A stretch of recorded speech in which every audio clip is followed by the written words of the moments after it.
Buenos días. Good morning. Welcome to AgriLAC. Welcome to track 3 of this event. Thank you for being with us in agrilac.com and YouTube, VidInvest channel. The sessions are being recorded and it will be available in the same YouTube channel. Right now, we just had a very panel with the world leaders, including talking about the value chain, the technologies and the impacts of it, sustainability and uh, governance and leadership. And in this panel called Policies to Promote Sustainability of Global Agri-Food Value Chains, we aim to discuss the role of public policies in promoting sustainability and environment in the global agri-food value chains. I am Paulo Vargas. I'm in Costa Rica. It's a beautiful morning. I'm the president of the Brit Group. Our company is known for coffee and chocolate and also the shops we have in many airports in the area. I have here with me three amazing panelists. First, I have to mention the Ministry, Andrea Mesa, the Minister of Environment. She had an urgent call from the President's office and won't be able to be with us. And instead, we have Agrippina Jenkins Rojas, and she's the advisor of climate change and personal advisor of the ministry. We also have Angela Penagos, director of the Initiative on Sustainable Agri-Food System, Universidad de los Andes from Colombia, and Alison Loconda, research at the National Institute for Research in Agriculture and Environment of France. So with no further ado, I'd like to open this panel with a question to Agrippina Jenkins.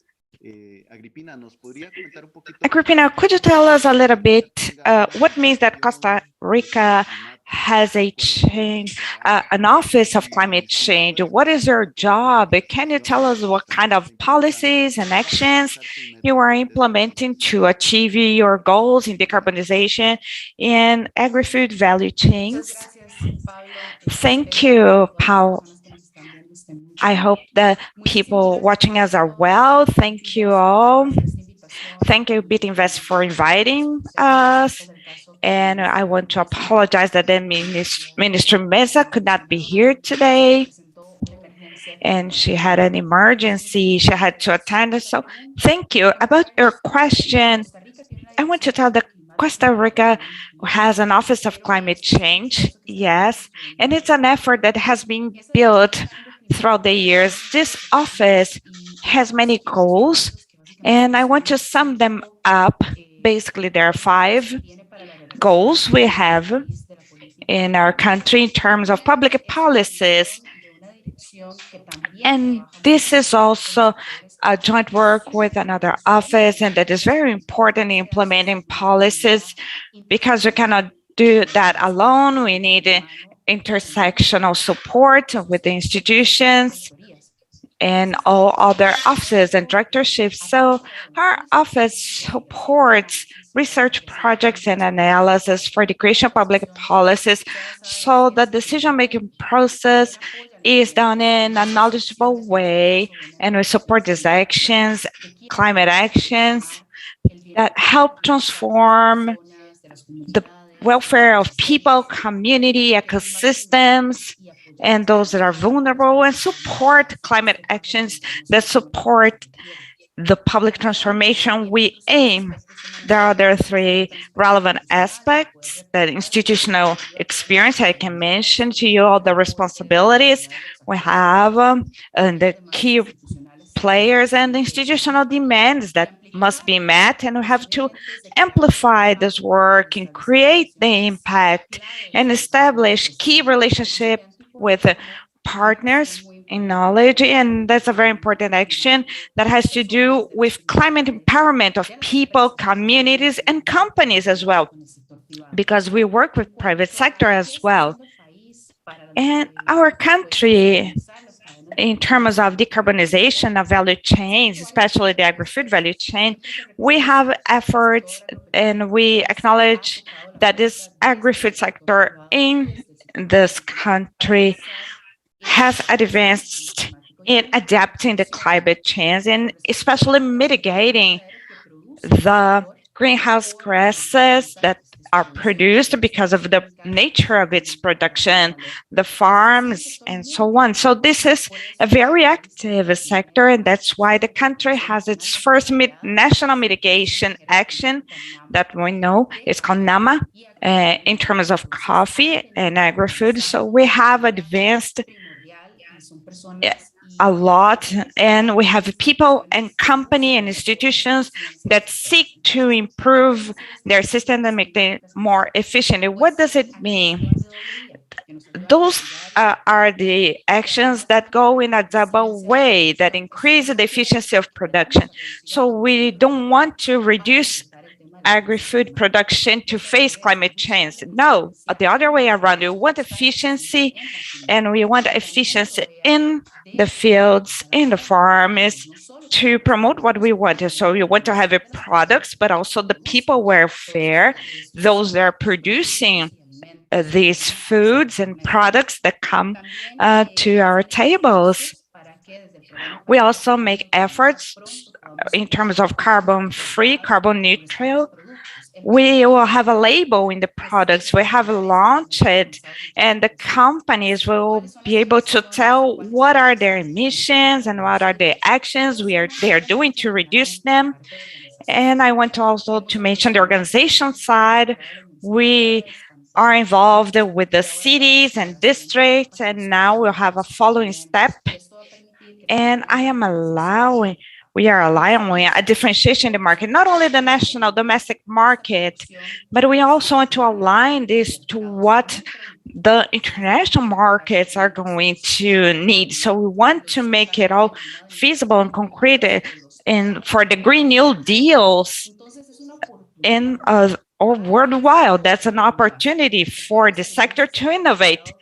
Yeah, and I mean, there's a high quality sector, and not only national domestic products, but export products. So now we'll follow another line, how the country with the totals we have, how can we differentiate our products?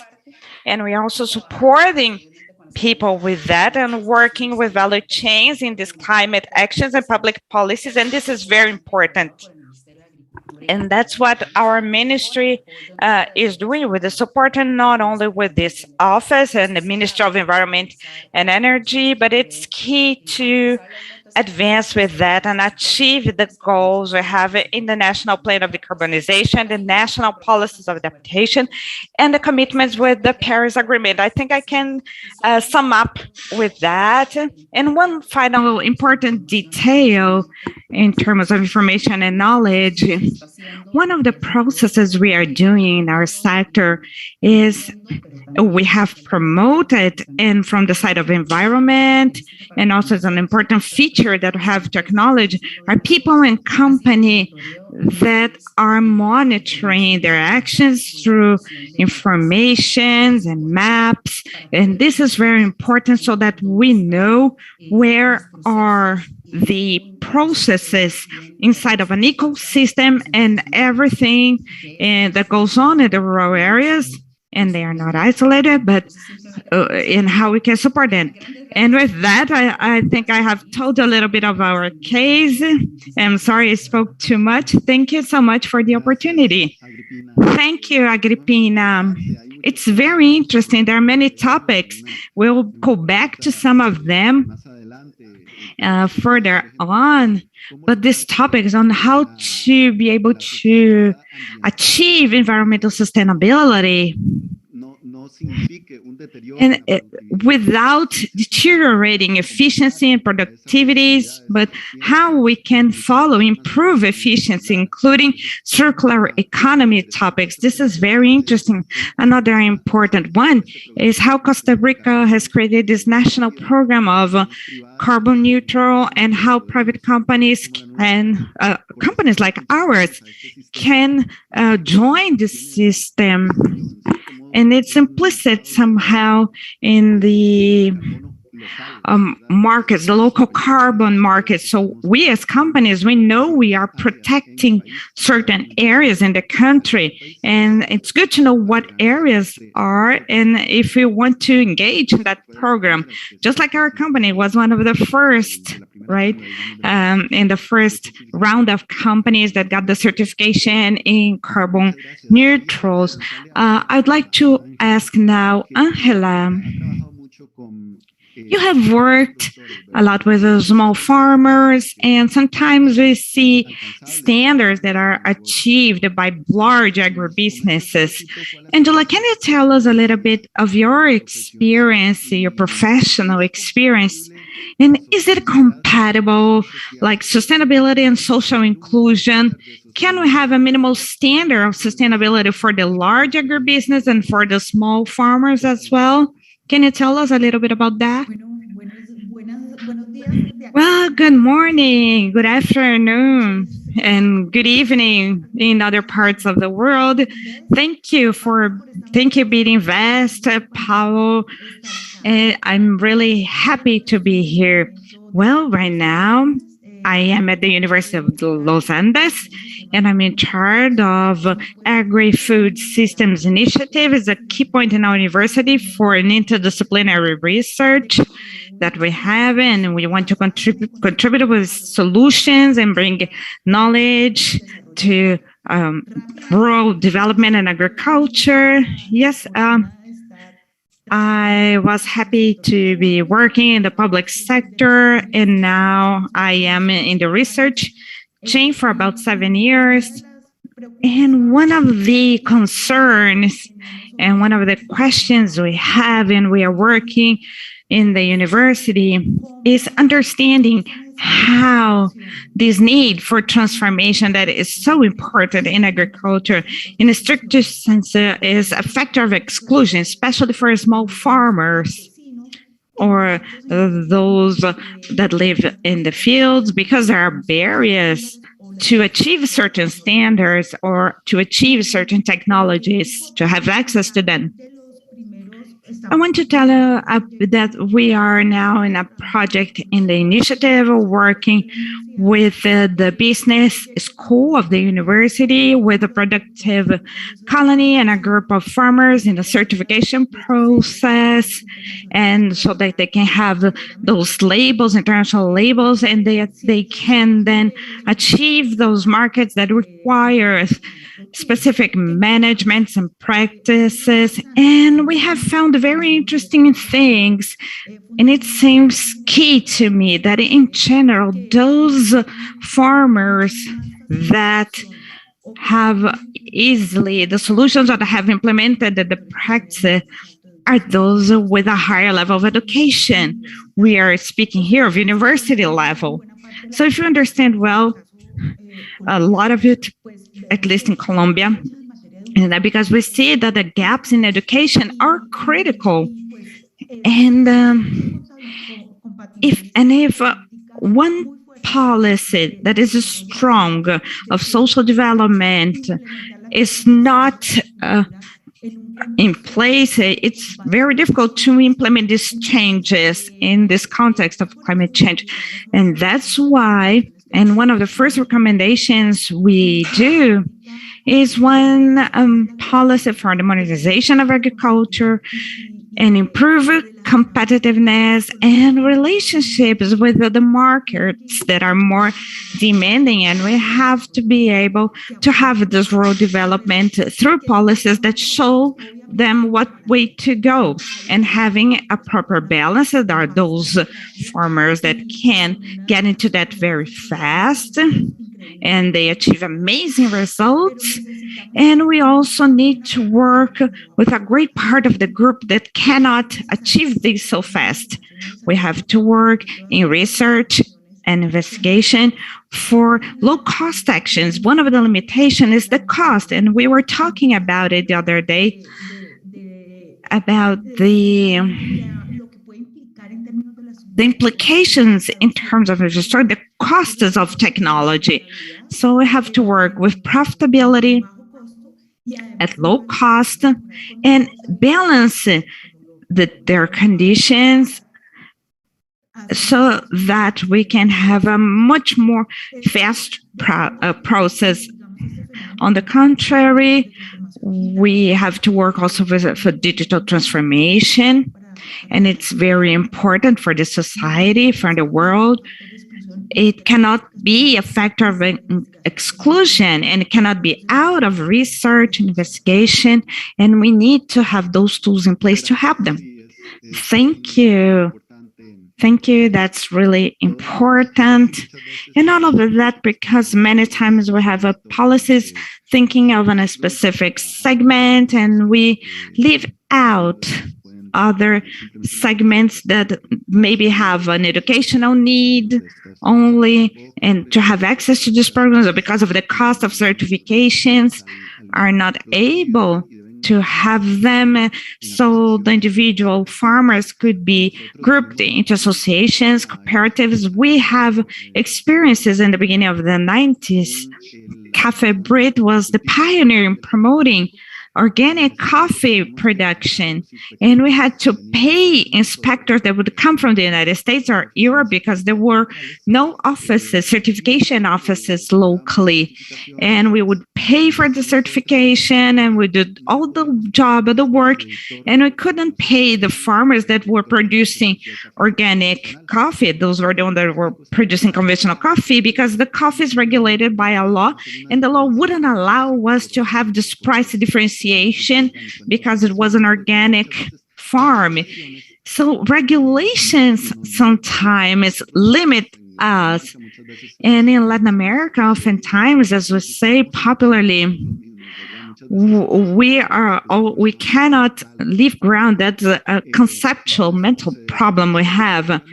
Obviously, we have overcome that. We are still producing and promoting organic coffee, but originally our expectation was we began in the 90s, and we wanted to sell 80% of organic coffee by the 2000s. But in the end, the consumers are not so willing. They were not so aware that they should pay more, a little bit more for organic coffee. So with that, I want to ask Allison, sustainability, is it something that we can have laws and decrees, knowing that the society, what society can achieve with the information available to the public, and establishing market mechanisms, just like volunteer certifications, just like Fair Trade or Rainforest Alliance or organic certification, or and please, Allison, tell us your experiences in other countries and how can we balance private and public to achieve a better sustainability of agri-food chains. Allison?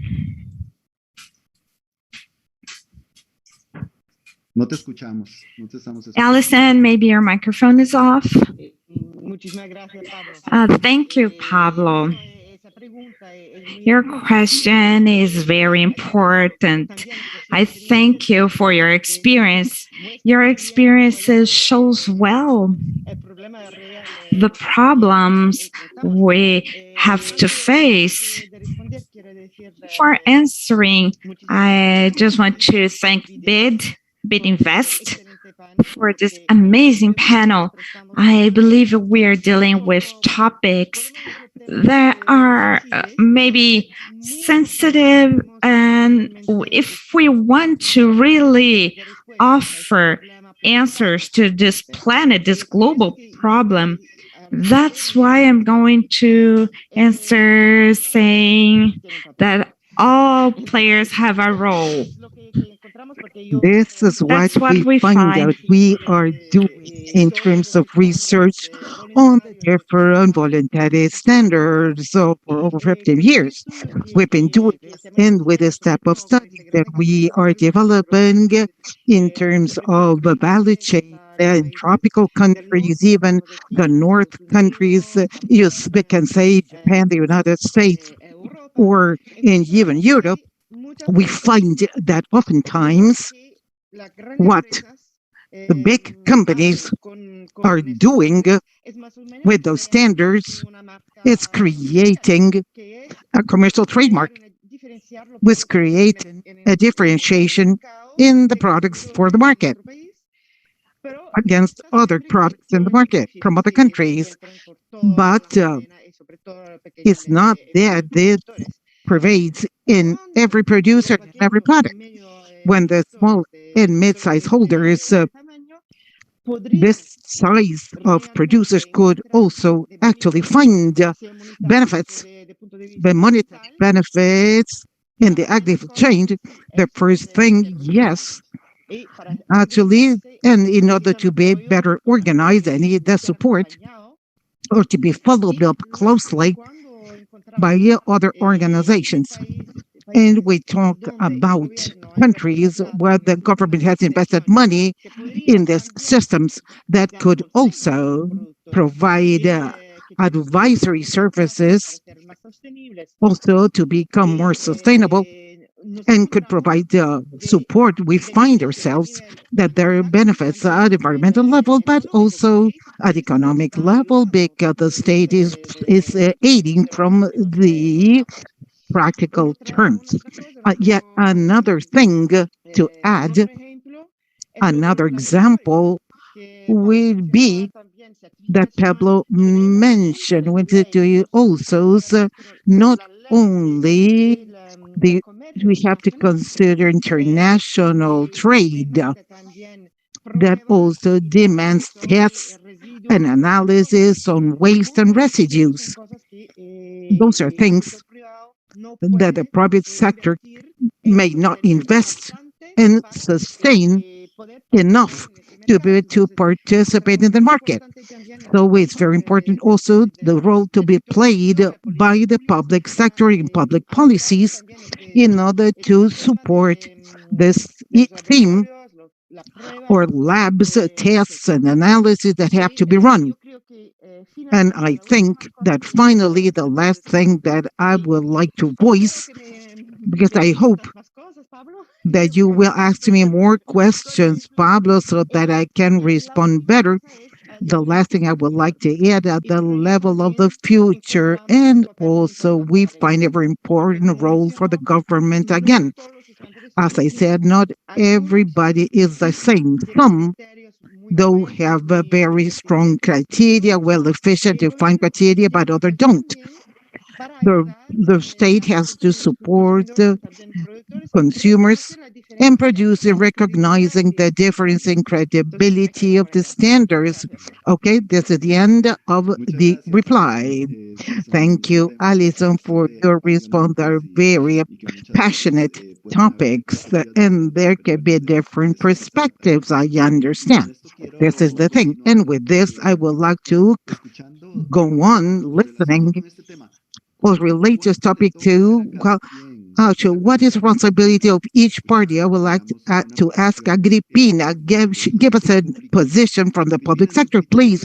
Agripina, to you, what's the participation of the government? What's the participation of civil society or the NGOs and also organizations of society? What the participation of the private sector? Within the government, how can there be better coordination? There are different offices, departments of the government. They don't communicate. They have different interests. What has been your experience in Costa Rica and how to coordinate the different ministries and departments? And then how could to have a coordination with the civil society and the private sector as well? That's the question. Thank you so much, Paulo. I want to thank Alison. I would like to say that I would like to be as short as possible. We're running late from the public sector. I believe, in my view, is this place where actually we have actually clarity, we have the public policy, we have a clear country objectives we can start to make this implementation. Also, not something that had been too invented. Also, there's a consultation process that has been made with academia, with civil society, the private sector, and other institutions, the public sector, and NGOs. If we clarity the objectives, I would think that we can advance towards these goals and also lead to the well-being of people, thinking actually in human beings. Well-being. This from the side of public policies. In terms of the civil society, I think there's a space where there's a demand on ambitious goals for the well-being of people,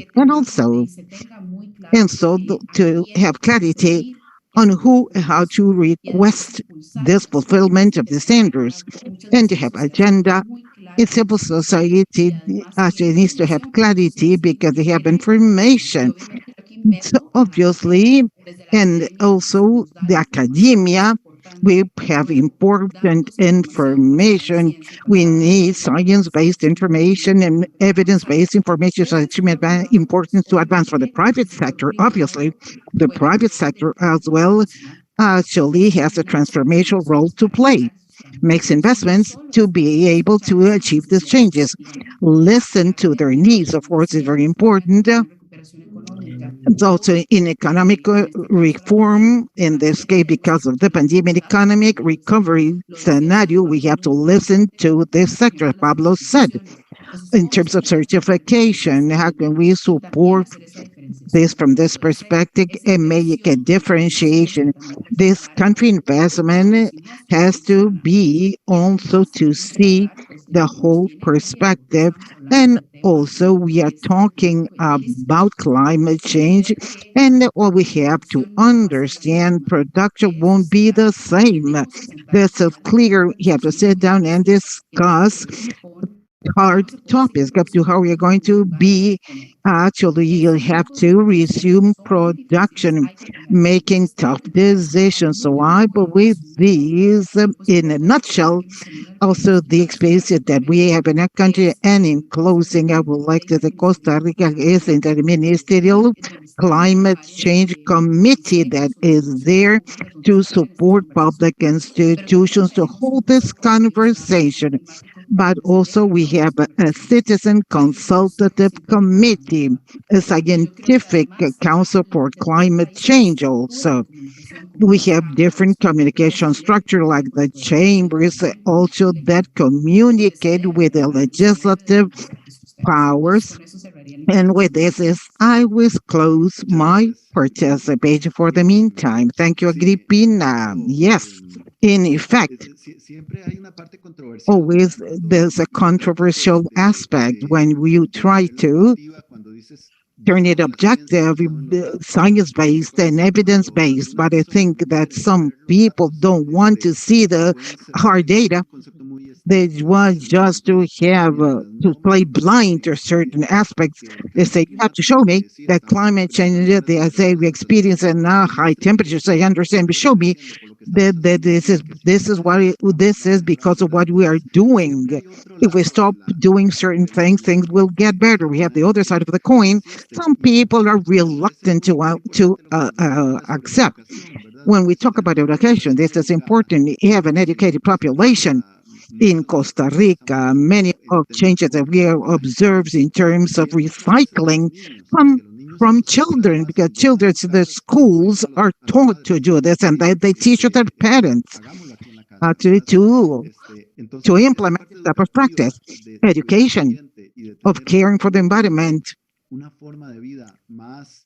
and promoting a more harmonious life form also with the circular economy have a big component of terms of education from an early age on. And in my experience, I would say that information that consumers already have is important. We sell our products to our consumers around the world. In certain countries that sadly their consumers who are tourists that come to visit, they are not so keen in this environmental donation that are more keen in environmental terms. Yes, I believe that's also very important for these efforts that you mentioned that should be upheld by the government should be complemented with better information to the public. But the public, they should demand from companies to be more responsible. They should be willing to promoting these companies that are responsible and stop promoting companies that don't comply with environmental standards. I just spoke too much. I'm just a moderator. I'm sorry. It's part of the job. Well, I would like to ask you, Angela, please, this time around, actually talk in favor of environmental policy. But are there any negative effects, especially talking about smallholders, small producers, for small farmers? I don't cannot say that environmental policy has negative effects. And actually, poorly implemented environmental policy definitely can lead to negative effects. And yes, and goes to what we said. We have to consider the conditions of the small producers, the actually adoption capacity that they have. We can see, otherwise we're going to generate an economy in agriculture, which is not what we want. Kind of, I would like to add a comment, if I may. Transformation of agriculture, which is a condition as a society vis-a-vis the climate changes that we are observing. We have all the evidence in the world. We don't need to discuss it any further. On the one hand, yes, we go towards a change in the market conditions, but yes, but we also need education. Also, it's not just simply that a group of producers have the necessary conditions and can have access certification, but the instruments, the traditional instruments, also have to be used to incorporate the different conditions for this transformation agriculture in different countries. So, meaning that actually credit instruments, this supports technical assistance programs that will lead to a transformation of agricultural activities. We see, like them, I pro market, but the policy is very strong in the country, is very strong, is highly conditioned to producer sectors, and this is most actually of the cost. If we don't make a full transformation and we're talking about a single specific group, we are going to have an imbalance in the market. And we have to work together so that the midterm, deep down, there will be an harmonious transformation with every sector. Instrumentalization is of the essence. Like we saw during the 70s, also the policies, instruments were adopted. There were conditions, there were actually instruments that gave access to credit and to technical assistance, so that we can approach the climate changes from the perspective of these available tools. We know actually what is going on. We already have the objective set out. This is the challenge. It's not easy. I know that we are working on this and see how can we operationalize these instruments. And yes, there's room for change. It will take hard work, but there is room to change because important decisions have to be made also in the husbandry and agricultural sectors. Thank you. Thank you, Angela, for your reality check that you're providing us with. And I would like to ask Alison if the developing countries, like Latin American, the Caribbean countries, are conscious, if we're conscious, and the government, the society are conscious of the impact of climate change in agribusiness. Angela said, if you have a success story to tell of another country outside the region or within the region even, that might inspire us and guide us on how the sectors can come to providing good outcomes. Yes, the Axum in Eastern Africa. This is something very interesting. We talk about this sector, which is a colonial sector. We have different plantations have been there for over 100 years, and this type of plantations, I repeat, that's in Kenya, in Tanzania, normal production in this area. We have plants that actually have been imported from other countries, but there are no big problems in terms of insects or bugs. Pesticides are not used massively, or almost there's no use of pesticides. So under the initial years of the production of certain crops. And we have also fertilizers because they fix nitrogen in the leaves. We can use the leaves that come from the tea crop. When they are dried, dehydrated, the leaves can be used as fertilizer, and so we can have better tea crops. We have a lot of practice in this sector, and also how this tea sector is organized. It's a sector that is organized, well organized, with a research institute actually that focus in the production areas. I'm going in Tanzania at this time.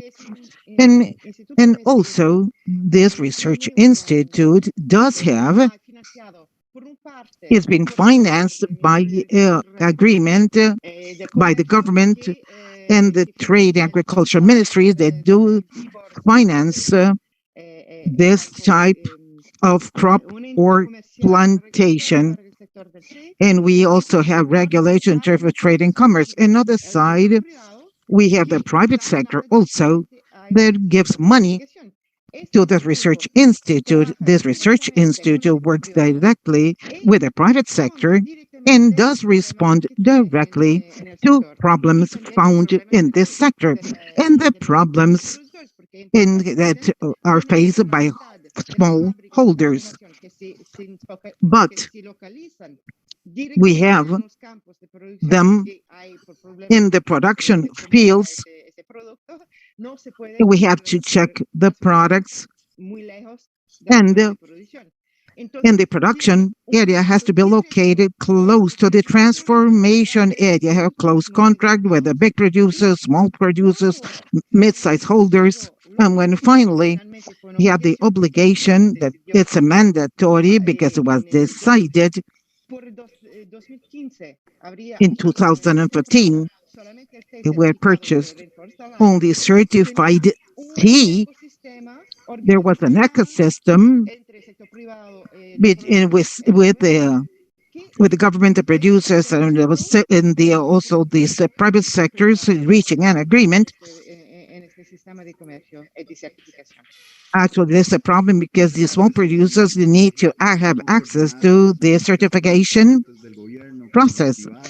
How to actually match public policies, the private sector opting for a voluntary certification process is a great story you are telling us. We are running out of time, but still, I would like to.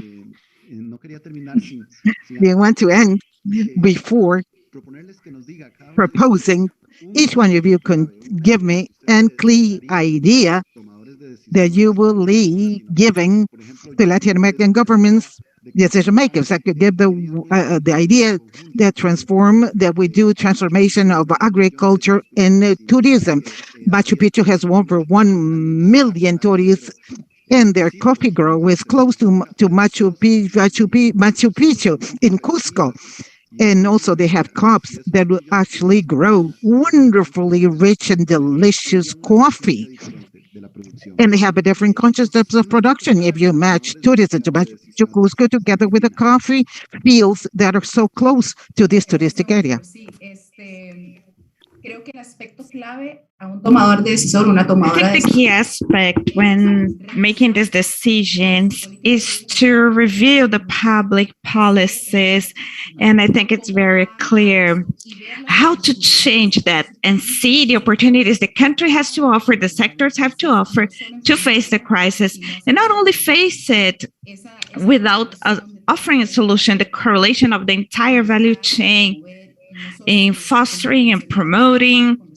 And as Pablo mentioned, and regarding the tourism, yes, there are differences in the countries, and all countries have differences, like Costa Rica does in environmental topics. And I think this would be my first reaction. See what we can do to understand that the public policies have to address the topic. It's not just an environmental topic, it's a development topic. Thank you, Agrippina. Angela? I agree with Agrippina fully. What I want to bring is the climate crisis has to be hand in hand with health eating and the tourism alternatives. I am totally agree when you say that as we people know, and we have to learn that producing food, we'll have to be more aware of our consumption, and we are going to change everything that is around the agri-food systems. So I believe we have to be hand in hand with health eating and the climate crisis. That's my opinion. That's the agenda for the next 50 years in a great part of Latin American countries. Excellent. Thank you. And there's a renewed interest in people knowing how food is produced, where food comes from, what is healthy food. Allison? Well, I agree fully with my colleagues. I think that we now understand well that it allows me to develop my first point. Each one has a role. Researchers, governments, private sector, social movements, civil society. And that's what we have to do. Maybe we need a little bit more help from the standpoint that the government allows us to coordinate easier. That's what I can say. And that's the role of public policies. Finding institutional developments that allow us to collaborate with groups and organizations, again, that we do not have the possibility or the ability to cooperate now. And I think collaboration is key to find the development we need. And we have to find ways to bring all the benefits we are searching so we can keep on living on this planet. Thank you, Alison. Yeah, having different collaborations, private, public, institutions. I'm very pleased because I think we were able to bring a little bit of your experience and what you have in mind that's so valuable for our public, for our audience. Unfortunately, we are out of time. We are getting to the end of AgriLAC conference. We had the panels, but we discussed the more urgent problems that affect the food chain. We have debated with global and regional leaders on how to create more sustainable value chains in Latin America and the Caribbean. And like Agrippina said, this is not a sustainability policy, it's a policy of development, of living, of life, actually, of survival. And I want to thank you and ask you to connect on track 2 for the closing ceremony of AgriLAC, all sessions were recorded in the YouTube Bid Invest channel. Thank you so much, panelists. Thank you for your participation and all of those that have heard us. Thank you. Bye bye.